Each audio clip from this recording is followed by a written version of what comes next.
Фариза Жұбанова атындағы балалар мен жасөспірімдер мектебінің шәкірті Аружан Шашимышын биылғы жыл сәтті жылдардың бірі болғандай.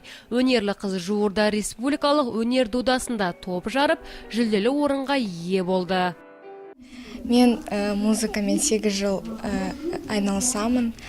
Басында тек қана ата-анамның айтуымен айналыстым, бірақта қазір музыка менің өмірімнің бөлшегі. Вокал және фортепиано сыныбында оқитын қыз өзінің жеңістерін тәуелсіздіктің 23 жылдығына арнайтынын айтады. Аружаннан бөлек бұл күні тарихи өлкетану мұражайының төрінде білім жолында көзге түскен балғындар да болды. Биылғы 7-ші президенттік олимпиаданың қола жүлдегері Анастасия Лавренюк кездесу барысында білім сайысында болған сәттерімен бөлісті. Егер сен біліп тұрсан, ешқандай жарыстың қиындығы жоқ. Білімді мыңды жығады деген сөзге сүйеніп, көп оқып, биік белестерден көрінсем деген арман мұраттарым көп.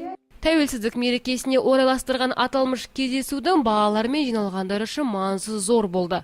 Мұражай ұжымы қаланың өркендеуіне үлкен үлес қосып жатқан жандардың құрметіне көрмеде ашқан. Шағын көрмеден жеңімпаз балалардың марапаттаулары мен мадақтамалар жөнінде мағлұмат алуға болады. Ақыркезі Евгений Ходор, Сфера арнасы.